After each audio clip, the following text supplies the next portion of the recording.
ஆளானா குட்டி பாருங்க. அவங்க அப்பா வருமாவா நான் ஒளிஞ்சுக்கிறதாம்மா. இவங்க தூங்குறாங்களாம்மா.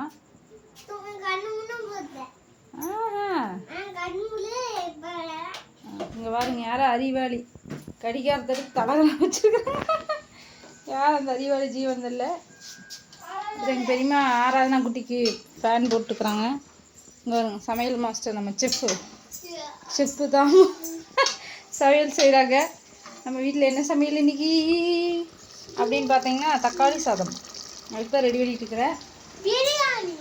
சரி பிரியாணி. நம்ம காய்கறி போடாத குஸ்கா செய்கிறோம். குஸ்கா அதை சேர்ந்து ஊற வச்சுருக்குறோம். இங்கே பாருங்க 4 பலாச்சொலை வாங்கிட்டு வந்தேன். எங்கள் பெரியம்மா அதையும் வேக வச்சு அந்த விதையை வேக வச்சு வச்சுருக்குது. எனக்கு ரொம்ப ரொம்ப பிடிக்கும். ஸ்கூல் டேஸ்லலாம் இது வாங்கி சாப்பிடுவா. 4 நாளுக்கு 2 தருவாங்க. இப்போ 4 நாளே செல்றதில்ல. ஏங்க காசு பார்க்கும் போது உங்களுக்கு கலர்ஃபுல்லாக இருக்குமே. அதுவே டேஸ்ட் தெரியுமே எப்படி இருக்குன்னு. ஏங்க காசு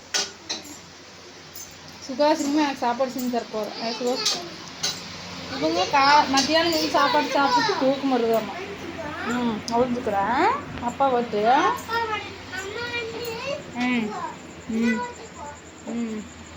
பெரியப்பாவும் சாப்பிட்டு படுத்துட்டு இருக்கிறாரு. சாப்பாடு செஞ்சு முடிச்சதுக்கப்புறம் எழுப்பணும்னா சாப்பிட்டுக்காரு. கண்டுபிடிச்சிட்டு அவுட்டா? ஓ வேலைக்கு போய் கண்டுபிடிச்சி வரலாமா? உங்கள் அப்பா வேலைக்கு போயிட்டு வரமா நான் ஒழிஞ்சுக்கணுமாம்மா? கண்டுபிடிச்சிட்டு அவுட்டாமா? அப்புறம் மறுபடியும் வேலைக்கு போவாராம்மா? நான் ஒழிஞ்சுக்கிறதாம்மா? ஒழிஞ்சிட்டே இருந்துக்கிறேன்.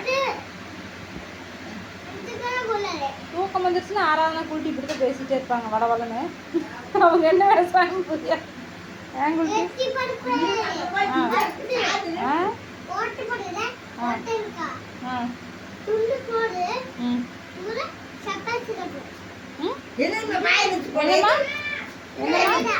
சர்ப்ரைஸ் இருக்குமாம்மா? சர்ப்ரைஸ் இருக்குமா? என்ன சர்ப்ரைஸு? சரி கண்ணாமூச்சி விளையாட சர்ப்ரைஸ். ஓ கண்ணை மூடிட்டு வந்து சர்ப்ரைஸ் இருக்குமா? கொதிக்கிட்டு தக்காளியெல்லாம் நல்லா வேகணும். தக்காளியெல்லாம் நல்லா மசிச்சுட்டு நம்ம வேக வைக்கணும். தெரிச்சிட போகுது கையில் கண்ணு. உங்கள் வீட்டிலலாம் என்ன சமையல்னு சொல்லுங்கள். வேண்டுகோ டேஸ்ட் பண்ணி பாரு. ஊதி ஊது. அங்கே வட்டலில் வச்சு ஊது.